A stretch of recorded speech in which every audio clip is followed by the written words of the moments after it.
He is back for round two. Welcome into episode 41 of Blindside Sports. And we have the Pride of Detroit adequate host. He's a Fox Sports Radio technical producer.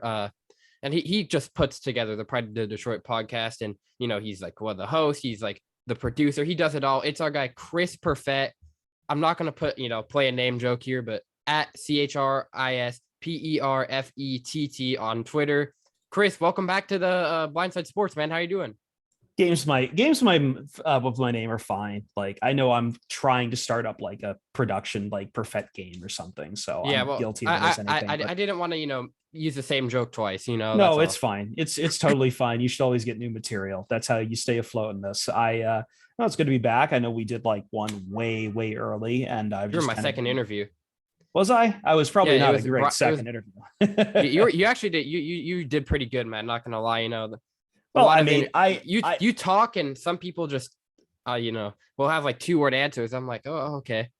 I mean, I just remember trying to discourage people from jumping into this hellish industry, but I mean, congratulations to you. I saw you getting into Washington State, which is huge, and you're going to keep working on that. I like it. Yeah, man. I my goal is to obviously host like a show and not be I feel like I'm gonna have to be behind the scenes for a while, but I want to be up scenes, host a show and talk sports and do all that. I feel like that'd be fun. Don't hold yourself to just sports, right? Like, there's a huge world of radio out there. I come from a traditional. I could be like a DJ. I could be like. I mean, even something like public radio. I come from a traditional journalistic background. I have a lot of friends who got over to like NPR or local chapters, that stuff, and there's plenty of news radio out there. There's a whole ecosystem of radio. My point is like, sports. We as with all things, sports is usually the candy shop of journalism. And it's doubly true in radio. I wish there was something more. I listen to BBC 5. I think it's BBC Radio 5 a lot, which is their sports. And I wish we had something kind of similar to that in America. Something a little more calm, a little less hot takey, a little more in depth, and just talking about the sports that happen on the field rather than narratives as much. Yeah, that I feel that too. And that's the thing too. People are like, oh, you want to get into sports, get like a sports degree. But I'm like, a journalism degree is just so like favorable to have. Like, because sports radio or sports TV, I don't really want to get into sports TV. I think those guys are too hot takey. But radio, like if I have a journalism degree, I could even work in radio. It could be news, or it could be I write pieces for people. Like you just never know with that degree. And it's such a good degree to get.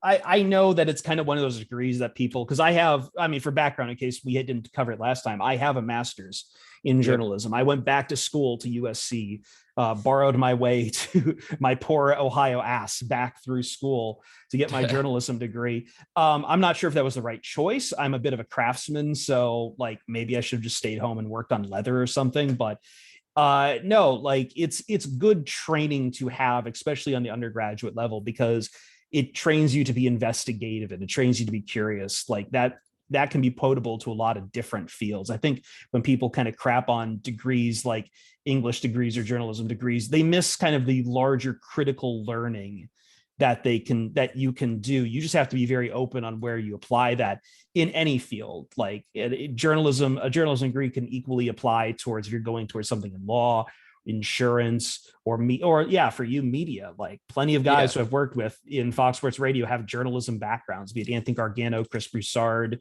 Rob Parker. They all have journalism backgrounds. Rob Parker's a professor now for USC. He was one of my. I had him his very first year at USC. He taught a graduate level class on sports commentary. Yeah, that's cool. So enough journalism talk for now. I want to ask Chris some questions about the Lions, the NFL.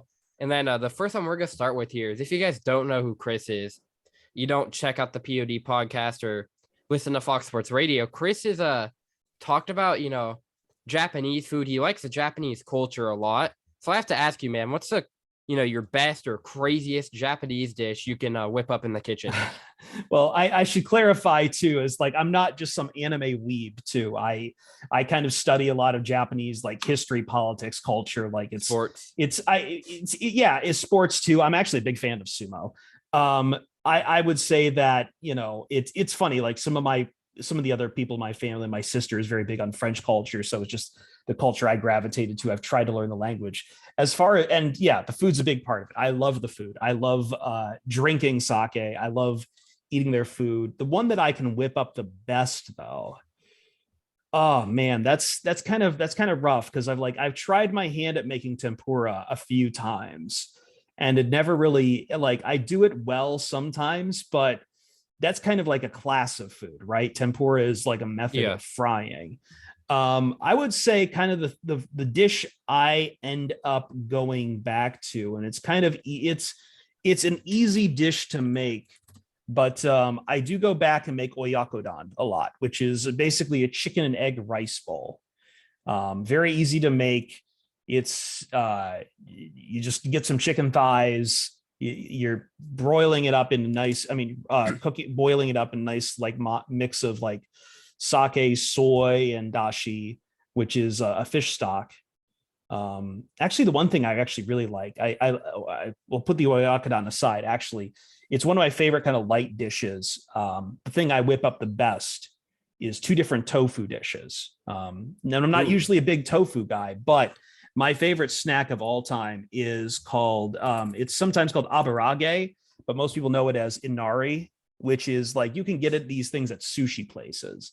They're Wow. basically these pouches of fried tofu that are stuffed with sweet rice. They're a very nice snack. I sometimes stuff other things inside of them. The other tofu is agadashi, which is tofu that has been deep fried in kind of a light potato starch and served with that fish broth I mentioned earlier, plus some Uh-huh. soy. It's a very light dish. It's just very, it's a nice, it's kind of a starter, but both of those, like I like those dishes very, very much so. Yeah, the very interesting stuff. I feel like, we don't like, yeah, like we have like these Japanese restaurants in America, but at least in my area, we don't have like I feel like not like an authentic Japanese. Like I feel like, trying that would be really interesting. Like, what the like, like a Japanese person would eat because they're probably like, well, all this crap we have in America is garbage. Like that's probably what they Well, think. And yeah, sushi in America is very Americanized, although that shouldn't just dissuade you sometimes because I know like the maki rolls and everything that kind of has become a reverse import. Probably the thing I always tell people is if you can find a proper izakaya around you, it's kind of like the Japanese pub. They do a lot of like grilled skewers, grilled meats, yakitori, which are like chicken skewers, uh-huh. pepper skewers, eel, all that kind of stuff. It's kind of a light snack. But that's kind of the soul I find for a lot of just quick Japanese food, especially for modern Japanese cuisine, is the izakaya. It's getting like skewer meats, snacks, rice bowls, and having it with just a giant Asahi beer or something like that. Wow. That sounds crazy. Like That's I, like I that's gotta like I gotta look that's like into, Tokyo culture. Yeah. the Olympia restaurants and find one of those places and try it out. Oh, I'll they're all over the post. place. My place back home in Toledo, like I live out in LA, obviously, and there's a lot of the good stuff there. And there's curry places and everything. But back home in Toledo, we had a guy called who ran this restaurant called Kengo. Did proper traditional sushi, and he did what's called an omakase, which is kind of like chef's choice 5 for whatever course meal. But he also had like a yakitori bar as well. So he'd have, and it's like a charcoal grill. He'd whip up everything. It's a nice place to just kick back, drink sake or drink beer, and just get like these skewers or platters one at a time. It's very Yeah. relaxing. But yeah, over in Japan, a lot of those places, along with yakiniku places, are kind of like, you're working as a salary man, you're working at one of these big corporations over there. They require long hours. Then afterwards, you go out and you get a bunch of chicken skewers, some rice or whatever, and just knock yourself silly on beer so you can come back tomorrow and do it again. That sounds insane. But food might get brought up later because it's food. But I want to ask you a question about the Detroit Lions, and this may be kind of a basic question, but you're kind of I mean I kind of like think of you as a Lions insider. You work very closely, I won't say for the team, but covering the No, team. my friend Jeremy is more the insider. Jeremy Reisman, who's kind of You work with Jeremy though, so yes, he's the managing editor at Pride of Detroit. He's one of the two co-hosts I have on the POD cast. He's the one who's in Detroit right now. We kind of actually swapped places because when I went back to school, he was living in LA and he uh-huh. went back to Detroit, and we got eventually, the Lions used to have a very terrible idea of what new media was, but they eventually like got some new people in charge, and we've been getting a lot of press passes. So I'm not really the insider. I prefer to think of myself as kind of like the idiot throwing spitballs on the sideline who wants to be the voice of a fan, like or like taught, so I'm here to be more, not quite the outsider, but just someone who I feel like gets a good pulse on the whole atmosphere of the Lions. Yes. So I got to ask you, what is a player on the Lions that a casual fan wouldn't know that will have an impact on the Detroit Lions team? So basically a player to look out for that, like someone, who isn't the biggest Lions fan or NFL fan should watch out for. Well, I that's a word bit that of really weird. No. It's a fine question. It just has a tough answer because after Matthew Stafford left for the Rams, I don't know if there is that player that casual fans know in general. Like a few years ago, I could have said, "Oh, Darius, you probably know Darius Slay. You probably For know sure. Matthew Stafford." None of those players are on the Lions anymore. And I'm looking at the roster from last year, and I'm thinking over myself, like, I guess I'll pitch it back to you. When you say casual fan, like you're obviously not a fan of the Lions, but what are the names you know off the top of your head for the Lions, aside from probably Jared Goff? DeAndre Swift, Amon-Ra St. Brown, TJ Hawkinson, Frank Ragnow. These So are the guys someone on the offensive line. So I'd consider you more Decker, than casual. Eric Decker. Taylor Decker. Yeah. So you got a pretty good grip on the Let's offense. Say someone like I'm trying to think like who'd, I don't know, like Sir Scratchoff, who got a call Fox Sports Radio, who follows the NFL. But that's a really tricky question by me. I'm even no. It's a fine question. It's just that you're naming a bunch of guys who I think, yeah. We'll simple it down. Breakout player for the Lions this year. I mean, Amon-Ra St. Brown already broke out. Yeah. So like, I think more people know him than ever.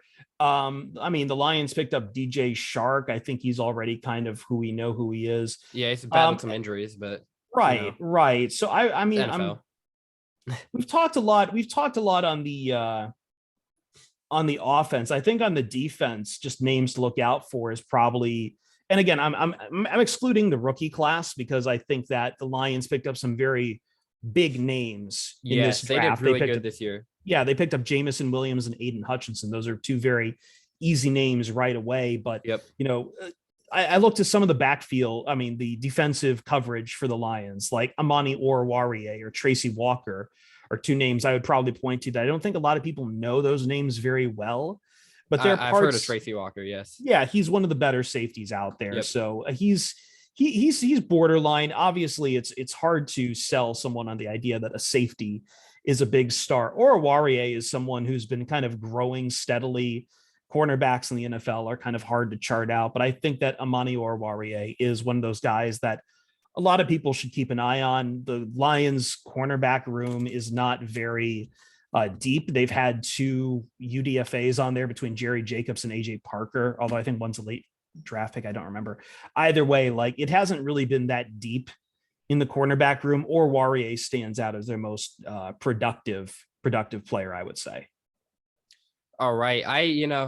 I feel like those are good players to watch out for, excluding the rookie class, which I mean, I'm glad we kind of like went eye to eye on that because the Lions were, so aggressive in the draft. And, I liked what they did. You pick up Hutchinson, your defensive guy, of the future, and you pick up you trade up in the draft for Jamison Williams, who, you have that offense. The Lions offense is actually pretty solid. Except for Jared Goff. Yeah, you're right. And actually, that kind of leads into another question. So I will just ask it. This is kind of more opinion based. So what are you expecting out of Jared Goff this season?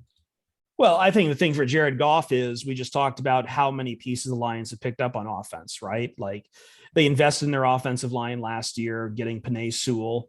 They've had Frank Sewell on one side of the line, Taylor Decker on the other. Frank Ragnow guards with Halapoulivaati Vaitai and Jonah Jackson are the two guards.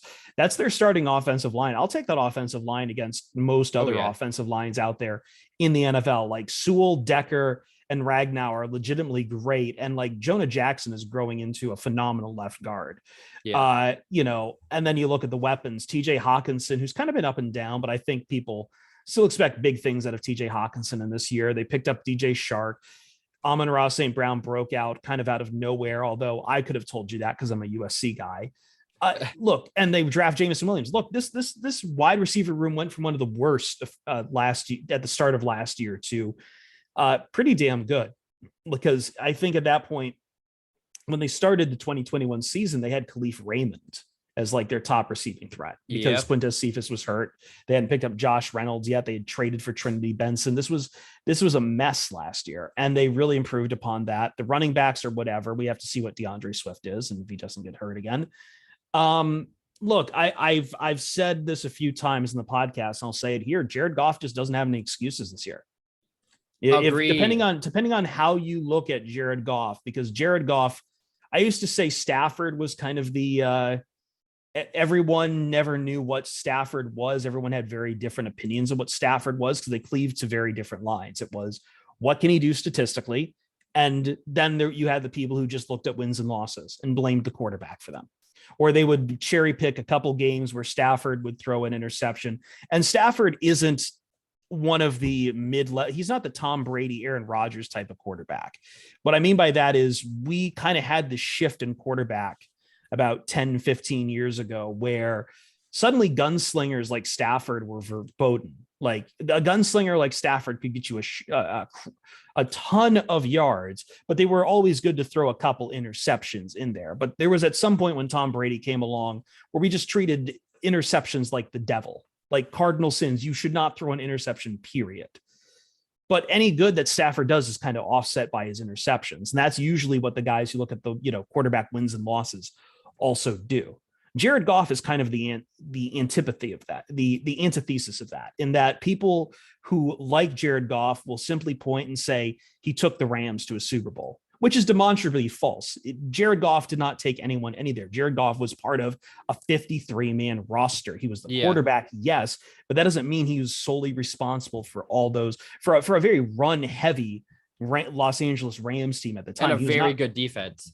And an extremely good defense. It was a good team all around, which is Goff presented an early case of why quarterback wins is ridiculous. It's idiotic to place wins and losses purely upon a quarterback. A quarterback can do well or they can do poorly in either a win or a loss, but it requires deeper analysis than that. Like it's kind of insane. And Jared Goff, however, on the stat side, Jared Goff, like, people can't ignore what happened in 2020. Yeah. And Jared Goff, you look at him last year, he started with Anthony Lynn's offensive system, who was the offensive coordinator for the Lions, former, Chargers coach. It was not a great system. Jared Goff was very rarely throwing past the line of scrimmage. They wanted to run the ball a lot, which wasted a lot of downs because the Lions are not a good running team. And Jared Goff kind of was asked to make a lot of throws that just weren't to his strength. What happened halfway into the season is Dan Campbell, the head coach of the Lions, took over play calling and then started to install the tight ends coach, Ben Johnson, as the new one who would basically redrew the playbook from scratch. And as they did that, the Lions also acquired Josh Reynolds, who had familiarity with Goff from Los Angeles. Amon-Ra St. Brown broke out. Two of them provided just adequate, very reliable weapons for Jared Goff. And Goff, with the new system, with those receivers, became comfortable and started throwing better. They didn't win a ton of games because it was still a very bad roster and a very bad defense, but Goff looked a lot better than his 2020 benchmark. My point, though, is that now that and by the way, the offensive line wasn't completely healthy for the Lions at that time too. No. My point is that if you're we've seen a lot of quarterbacks who I consider on that second or third tier make it deep in the playoffs now. I consider Ryan Tannehill and Jimmy Garoppolo to be of that tier. And Jared Goff, when he is not playing at a broken level, is of the same tier. My point is that now that everything else, and I've heard this from Rams fans too, this idea that Jared Goff can play well if everything around him is perfect. Well, everything around him right now is about as good as it's going to get for the immediate period for the Detroit Lions. So Jared Goff just doesn't have any excuse this year. The Lions have 2 picks for next year going into 2023. There's a lot of rumors that they're going to be using it for a quarterback. Obviously, passing a quarterback this year, there was a lot of arguments for that quarterback, but I think they liked Goff enough where they wanted to stick with it. And obviously, they got some other key parts. But we've seen a lot of teams who have like either built everything up first and then plugged the quarterback in, or you've seen teams like the Panthers or the Colts who plug everything in, but then can't get the quarterback or trust their existing quarterback too much to that it crashes them. My point being that if the Lions have an opportunity to move on and acquire a quarterback in the future, and if Jared Goff doesn't want to be that guy who's having to train the young buck at some point, he's got to play out of his mind. He could still play very well and probably still be out of town, but that'll improve for him. But there's no excuse. Like there's no excuse this year for Jared Goff to be playing poorly. He has good receivers now. He has a good offensive line. He has a running game that should be complementary if all things work well. Like there's no reason for Jared Goff to struggle at like 2020 levels. Yes, I'm with you. I mean, like this, he's super well set up. Dan Campbell seems to know what he's doing as a coach. And you know what this, reminds me of a little bit, Chris? The Dolphins. It's kind of the same thing for Tua Tagovailoa. Like, yeah, it falls in that class too, right? Yeah. The exact same category. Because Jared Goff, like, yeah, when Dan Campbell, switched things up, like the second half of that Lions season, like Jared Goff looked better. He did. And I will say this, and I said this last show, people are, I've seen stuff on Twitter and, stuff on, Fox Sports Radio or YouTube or, these different media platforms. People are underhyping the Lions. They really are. I could see the Lions being the second best team in that NFC North division. Like it's not a stretch. I think the Lions have the ability to do it, but it's up to Jared Goff. Like they surrounded him with such good talent. And if he can do anything with that talent or, lead the Lions to something halfway decent, then, yeah, I think it's all on him. And I feel like that's the way you worded that was just, it like showed, the truth of what the matter is for Jared Goff. You have two receivers who Jamison Williams is a stud in college. Amon-Ra St. Brown broke out last year. You have TJ Hawkinson, who's, like you said, had his up and downs, but I still think he can be talented, and a lot of other people do. You mentioned that line. The Lions are sneakily set up well. So I think, if Jared Goff doesn't play, half well this season or, doesn't satisfy, the tastes of Dan Campbell, then, maybe Jared Goff isn't the starting quarterback the season after this season. There's a lot, that needs to go right for him. Yeah. And there's a lot to be said too. Like, Jared Goff could be back next year, but basically, to be there and kind of hold the reins while the new quarterback gets set up. But I think at this, leash. Right. And I know Jeremy on our last podcast on some of our scrap things brought up this idea that maybe Detroit becomes the next home for a disgruntled quarterback, be it, a Kyler Murray or a Lamar Jackson, that they might be in the running for that. Although obviously the reputation of Detroit precedes them in that regard. But I would say the hype is a funny thing because the Lions won 3 games last year and already the win total in Vegas is 6. And I think in some places gone, I think MGM had them up at 6.5. You don't usually see a team like the idea that you're going to be betting on a total that's already double their wins from last year is kind of crazy, but I think it reflects the reality that the Lions just had a bad offensive system to start 2021. Hype is all over the place.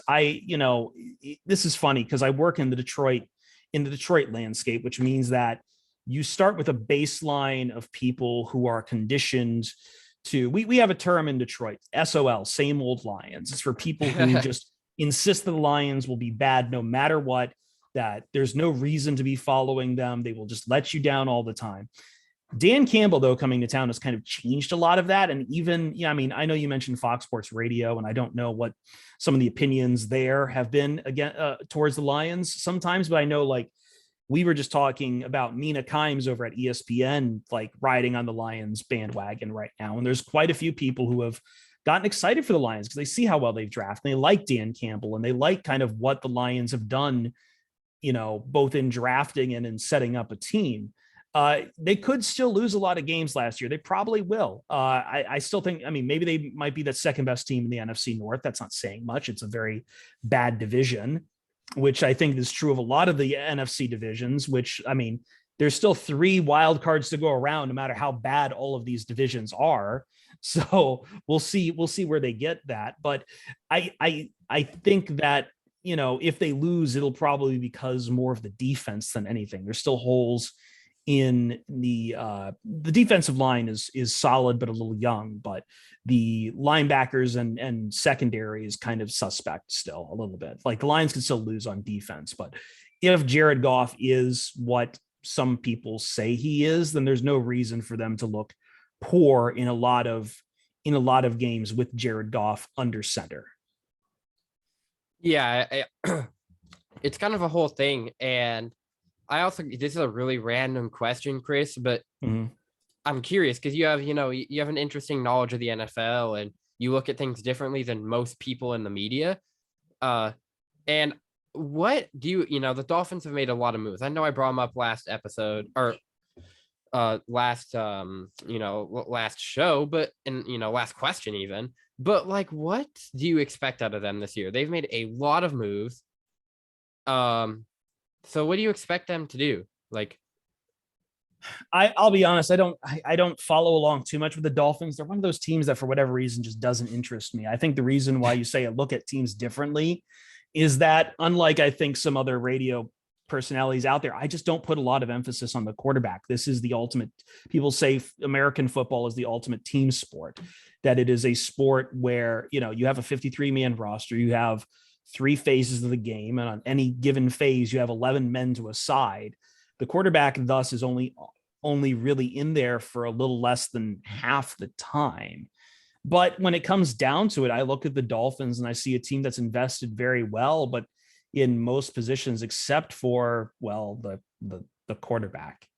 So it's hard for me to sit here and then do my same spiel about not harping on the quarterback, because that's also why I don't like the Colts either. Like I made a lot of enemies with Colts Twitter about a year back. Oh yeah, discussing I remember that. Discussing the Stafford trade just because I was like, look, I just don't like what you guys do with the quarterback. Sometimes you have all this talent and you waste your quarterbacks for whatever reason or another. The Dolphins last year, though, just their offense was just so bad.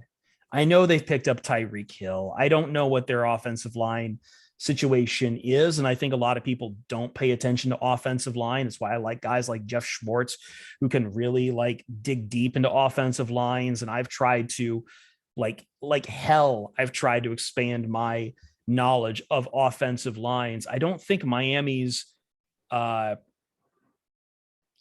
really set themselves up very well. I know Football Outsiders on their basic offensive line stats ranked them 30th in stuff like, I know they did very poorly in adjusted line yards, and they were 30th power ranked. There wasn't a great offensive line. And so when you have the combination of a bottom tier offensive line plus a quarterback like Tua Tagovailoa, who's going to struggle the way he has, I'm not one of these people who wants to bury Tua, but I need to point out that his offensive line is very bad.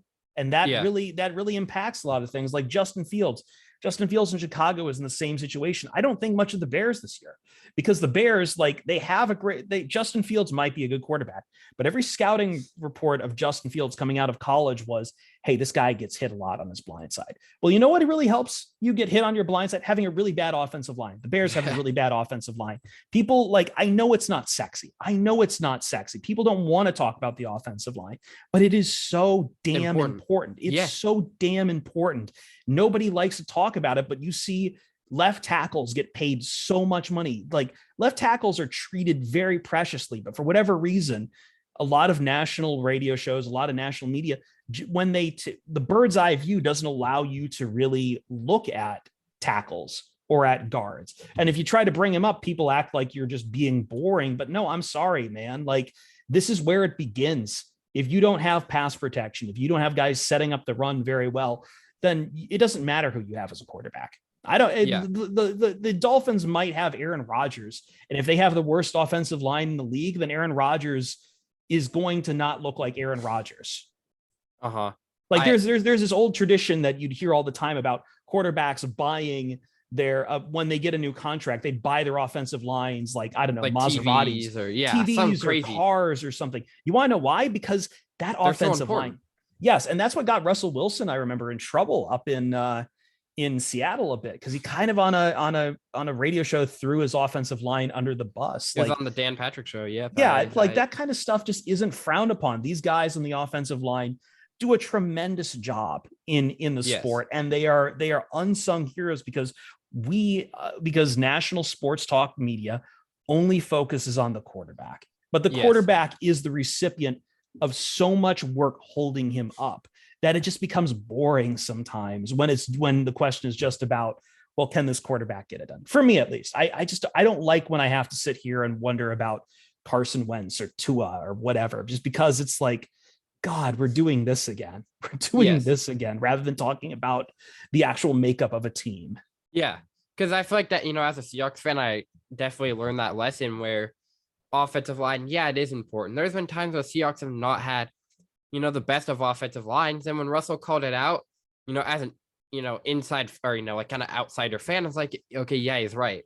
And then I looked He's up right. some He's right, but he's statistics. still kind of a bit of a Yeah. jerk to say Yeah. I it. looked up statistics and turns out this is statistically talking and, going over, block percentages and all that.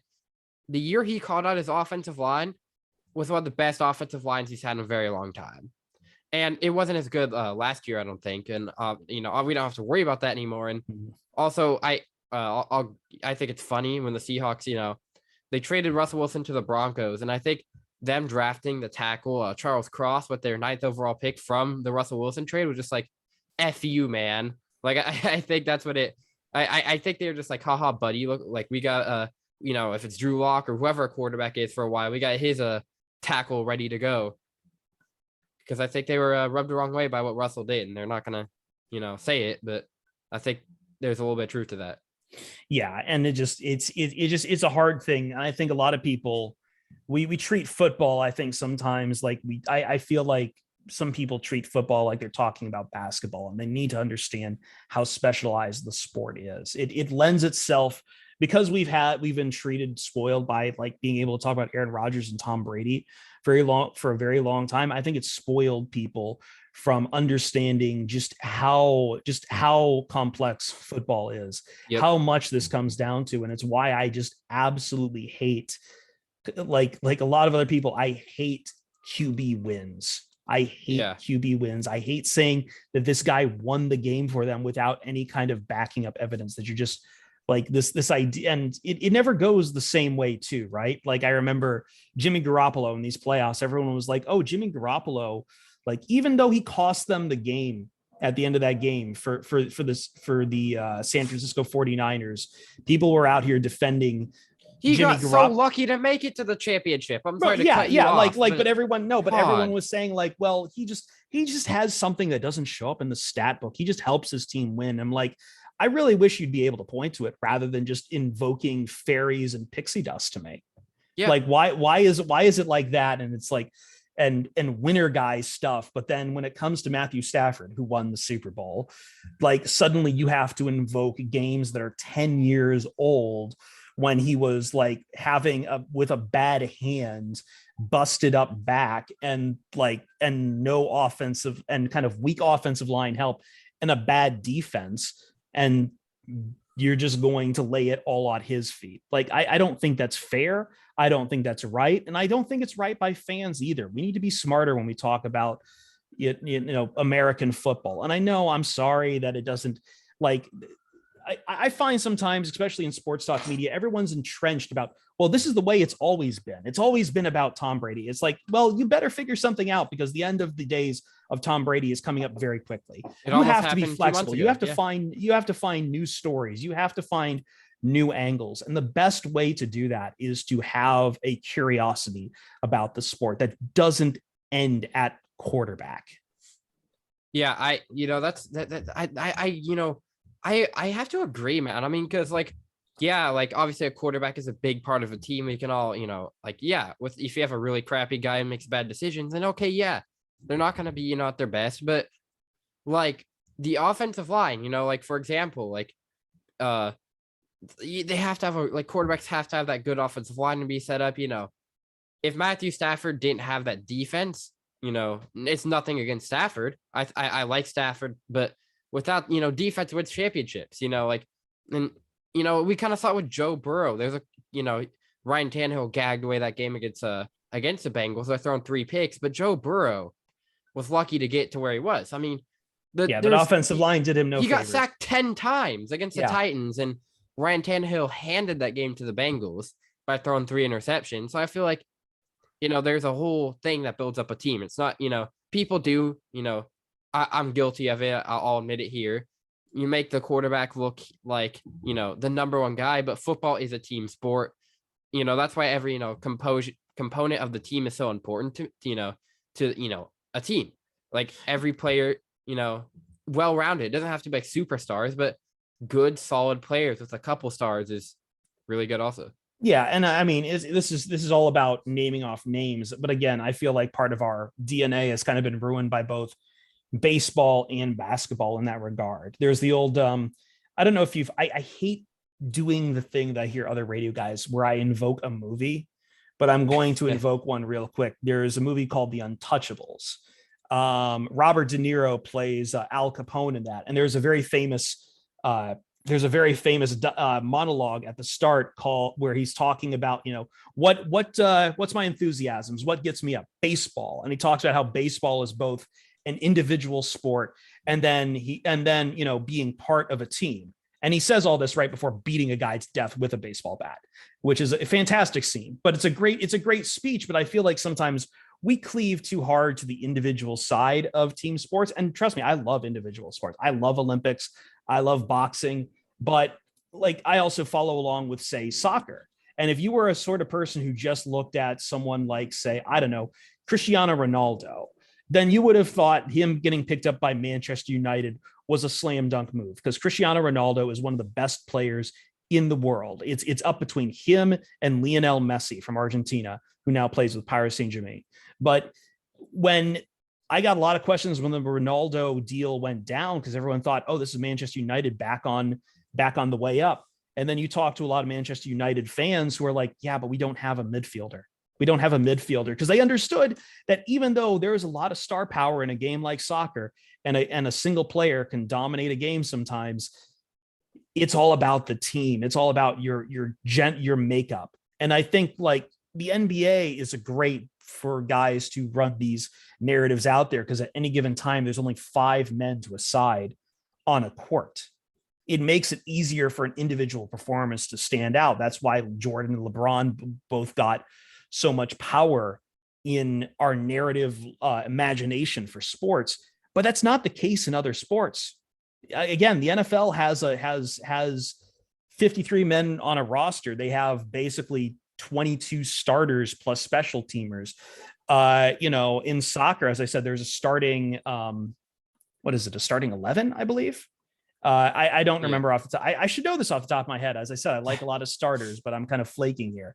For baseball, you've got 9 men to a rotation, right? Like I think NBA, because we have so many people in sports now who are big basketball fans, it has warped our ability to understand sports that are far more team centric. And you have to do deeper. I'm sorry, you have to do deeper dives. You can suddenly start wailing about stats all you want and say that you don't like them, or you can start, talking about, oh, this is boring that we're talking about an offensive coordinator. That's a you problem if you are a sports talk radio host, because I know fans who deep down on those teams, they will enjoy that. Like this idea, we got to stop cleaving to these ideas about like, this is how we're supposed to talk about the sport. No, it's not. Make a new paradigm. And you will find plenty of people who follow those paradigms. Yeah, and I feel like also you brought up basketball a lot there, and I feel like that's something that people aren't realizing a lot is that the NBA is a lot more team oriented than you kind of think it is. I mean, yeah, like it is pretty star oriented, but there's been a couple stories where a team they have their star, but they're not deep enough, and I feel like people are underappreciating the star power and the team depth in sports, and just kind of levitating more towards that superstar power, which makes sense because it is the more fun story, but at the same time you have to adapt to look. this is, the truth of sports. And, I know like pre-show, before we hopped on, you're talking about more like calm radio shows and how like, that'd be, better. And I feel like I like, your point on like the talk radio people just, going too hot with the quarterbacks or Yeah, I the, know we've deviated way for the Lions. This is just always been a complaint I've had about, looking at the larger landscape. Sometimes it's like we need to stop talking like these are basketball teams. Like this is LeBron versus Jordan. We need to do yeah. something else. Yep. Now why don't we go over to this question? And I know you've probably talked about it in length over the past like 3 weeks on Pride of Detroit and FSR and Twitter and with, your friends. But, if, because I'm sure some of my audience doesn't really know who Chris Perfett is, who's joining us right now at Chris Perfett on Twitter. He's also the adequate host and producer of the Pride of Detroit podcast. Heard wherever you hear audio, I don't think, we should name every name, but, wherever, and also Chris Perfett, this guy does a live stream of the podcast when it's, it's a live recording. So it's definitely a cool show. I'd go check it out. And he also streams on Twitch too. He does it all. He also cooks Japanese food. So I cook a lot more than Japanese food too. My family likes cooking. Yeah. So, hey, respect that. Now over to the draft. I know you said this a lot. I know the answer to this question, but your favorite draft moves and what do you like? Is there anything you didn't like that the Lions did this year about the draft? Well, depending on who you talked to, it's basically split about what they did in trading up for Jamison Williams. Yep. And I think a lot of that comes from seeing what happens with pick 32 and 34, which they gave up both of those to basically move up there and then move up in the second or third round. I think they moved up from like 66 to 46. Yep. Because it went to two players we had talked about a lot. Lewis Seen, the safety who went to Minnesota at 32, and then the Packers who bought 34 from the Vikings and drafted Christian Watson. Now, depending on who you ask, those are two very good values. I don't think that was a problem, though. I liked both. However, it is, and I think the only other quibble you really have with them is, I don't know. I thought it was a good draft overall. Like, I think they hit on a lot of parts. They probably could have used a better linebacker, but I think a lot of people were really skeptical about Nakobe Dean because of what was going on with the medical diagnosis. I think that they should have still taken the chance on Nakobe Dean because they could have really used a force in the linebackers. They're very deep. They're very weak in the linebacker territory right now, and their secondary is kind of whatever. But again, this is a team that's still kind of on a long-term plan right now. The only other thing I would say, and is once again, I'm getting back to the quarterback talk, is it's a matter of when there were so many quarterbacks available late, there were questions of, again, the last thing the Lions want to do is be like the Colts or the Dolphins or the Panthers or the Commanders too. Well, like you don't want to they kind of got the Colts leftovers as Carson Wentz there. They bit the bullet on that. You don't want to be a team who's winning well, like, because I know that was a concern this week is like, what if the Lions improve so much and win so much they basically take themselves out of contention for those quarterbacks next year, which I think is looking down the road a little too far, but I can respect it because that was part of our arguments that some of my friends would make towards taking a quarterback this year like Malik Willis. You had time to develop someone like Malik Willis, and it was all a matter of how you felt about Malik Willis. But I would say that given how many teams passed on Malik Willis and Matt Corral and all these other guys we thought were standouts, is that the teams are probably right. And we sitting here on the sidelines trying to do the draft analysis we're probably wrong with the mock drafts, having all these quarterbacks going in the first round. They have more resources than us.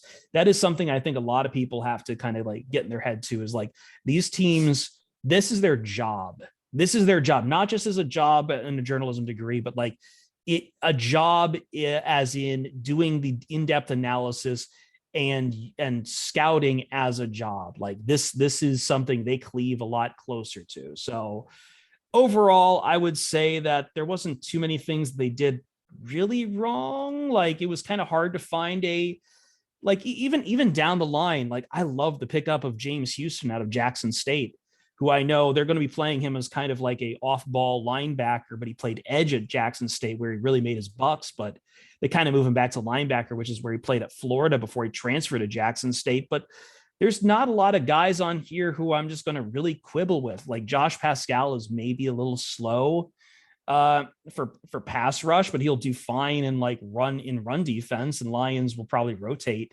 edges pretty well. But I don't think there's a lot of guys where I'm like, yeah, this was a bad idea. I don't. I think they draft very well. I think their general manager, Brad Holmes, drafts very well. He came from the Rams organization. He was their big college director of college scouting, and he's proven it. He's proven it very well. I like a lot of his picks. Yeah. And you did mention the quarterback stuff, and how a lot of the mock draft artists, I won't call them artists, but the mock draft people have these quarterbacks just go on top 10 and all this. And it might have been Aaron Torres who said these guys are overvalued, and just the quarterback position as a whole is overvalued. And he's right. Like, and that's why I feel like like you said, how the teams have the inside information that maybe we don't have as fans, or as the scouts have, where they're probably right. I mean, there might be one guy who are like, oh, okay, this guy, this guy's good, but well, again, this kind of goes back to my frustration talking about quarterbacks sometimes, is that scouting them is difficult, plotting their growth is difficult, what support they get along the way is difficult, especially if they go to a situation with a bad offensive line or just a bad team in general. Yep. And basically get thrown in there before the team is built.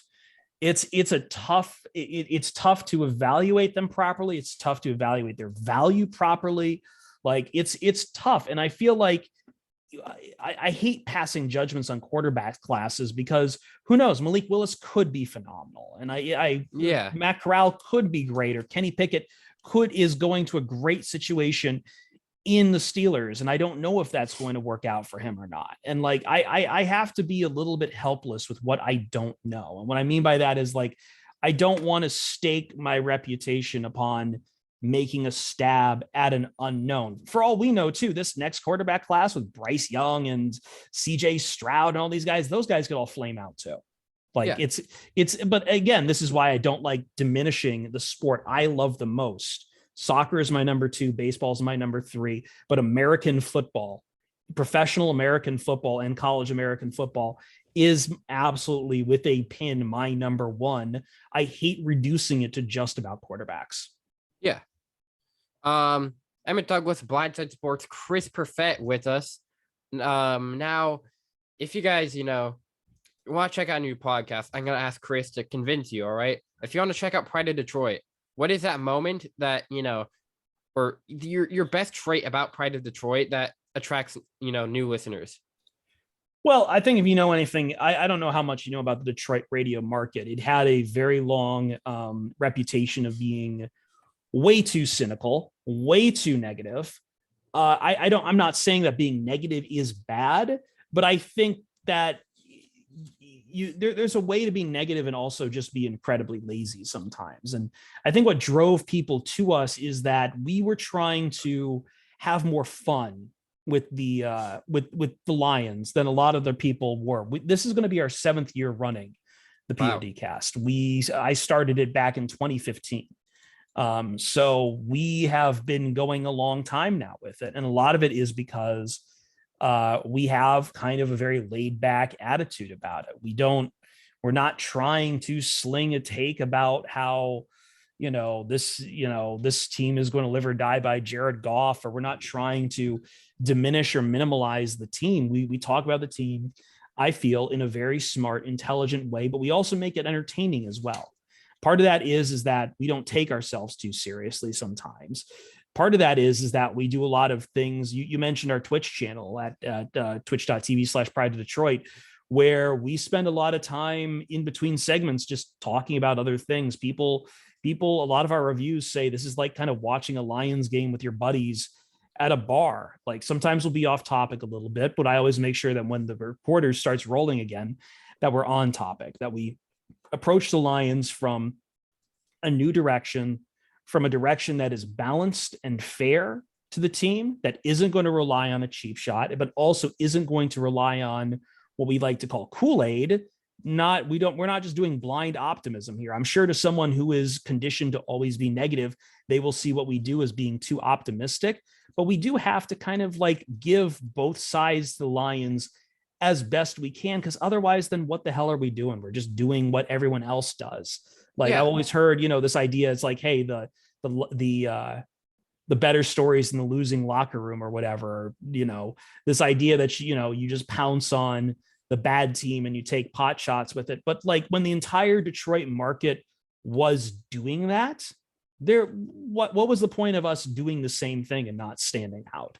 So we might seem a little more optimistic about a team that has not provided a lot of people reasons to be optimistic, but that's because I can't just do the same show every week and say, yeah, the Lions will suck.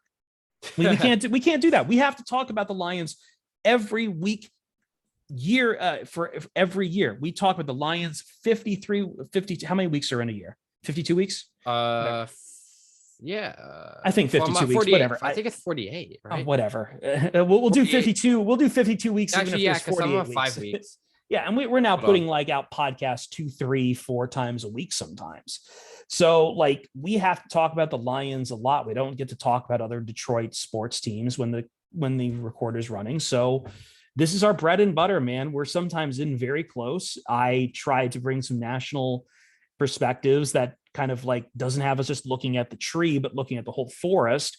But like that's what we do. That's what we do. We give a holistic picture of the Lions. We have a lot of fun doing it. We're very laid back doing it, and we're also, I mean, all of us are either in like our 30s or late 20s on the podcast too. We're a lot of guys, like we have memories of the Lions in the 90s, but we're not. I think sometimes the older fans, they invoke too much of the history of the Lions sometimes. It's like, okay, great. That's great. I know the Lions lost every game in 2008. And I know the Lions, had Matt Millen as their general manager. He made a lot of bad choices or whatever. And I know the black jerseys, like you guys kind of saw it as a curse, but we're talking about now. We're not talking about the echoes. We're talking about right now. So we have a lot of fun with what is right now. Okay. So update on the year thing. It looks like it's like more depending on years, but most of the time it is 52 weeks. That's okay. Okay. I'm not completely bad job by me. Yeah. No, that's fine. I mean, if I wasn't just if I was confident about it, I'd be able to hit it right off the bat, not put that ball back in your court. Yeah. So, Pride of Detroit, I mean, yeah, I like what you guys are building because, the thing of the sports media and sports radio and podcasting and all this is you have to find your niche. You said it the first time I interviewed you is, we have these, people, going on these shows, just spewing out these hot takes and, do they believe them? I don't know. Like, who knows? Like some are so crazy. Like, yeah, I don't know if I believe them, but I mean, you say building, but at the same time, again, we've been doing this 7 years now. And like, I know our downloads have I posted our downloads for the 2021 year. And I know we've already like added another 50% to that, like, and doubled the unique listeners as well. So like we are growing, yes, but at the same time, we've kind of set ourselves up as an institution about as big as a lot of other people in the Detroit sports landscape. It's just, we don't have a terrestrial radio because there's just like, Detroit's already a market that kind of shrunk. It went from 2 radio stations not long ago for sports to just 1. And that's 97.1, the ticket, which they do a phenomenal job over there. I think a couple of their hosts can be a little too negative sometimes, but but again, that's kind of what drove a lot of people to us. But I mean, I don't want to crap on them too much because I think they make easy targets sometimes with Lions fans. But we carved out what we did and we keep growing it. And I think, there's a lot of chances for us to keep doing just big things in the next couple of years, especially with a draft coming to Detroit in 2024, I believe. Are you gonna, if you, would you guys like do like a thing like in Detroit, like a meetup or like, I know it's 2 years out. I'm not going to commit to anything on this podcast. I will say we've had plenty of talks about live shows in the past. It's something I've wanted to do for a very long time. Jeremy finally saw a live recording of a podcast and understands how fun it is. I've known that for years. I've always wanted to do one, but we're we're getting to that point where at some point we're going to do one. I just don't know if I want to wait all the way until 2024. I'm going to start chomping at the bit. The problem is we're also a very heavy writing organization, so it just can't be around like a game day. It has to be at some other point in an off season or a preseason where we don't have as much stress on our plate. Yep. I feel like that'd be kind of cool. Like, the live show would be, fun to film. And I have to ask you, about Pride Detroit, last question. I'm gonna let you, go do your thing. But what is the funniest moment that you and the Pride Detroit boys have had in the, in the recent months, because I think we probably touched on this last time. I'll make it a little bit easier. No, it's fine, because I think every time I get this, it's well, whatever. all time it would be the 2016 season. I don't know how many of those podcasts still exist, but the 2016 season, the Lions came from behind in like 9 different games. It was a very phenomenal time. We had a lot of fun with it. We were memeing the whole time. We kind of made Africa by Toto our Victory Monday music. My guy Ryan showed up completely drunk in Punta Cana for a podcast, and I made a super cut of all of his antics from Skype that night. And we had a lot of fun in 2016. The most fun, I would say, from the last few months, though, besides the fact that our draft party included our guy Hamza Bakush in his new place in the Bay Area, basically cooking a pizza while we were going through the first round of the draft. That was very fun. And then getting me mad because he was throwing tuna on the pizza. And then there's that. And then every November, I try to encourage people to stop by in November, because we do a lot in Movember. It's a big charity month. Yep. Last year, we raised over $20,000 for 2 different funds. We raised half of that going to Prostate Cancer Foundation.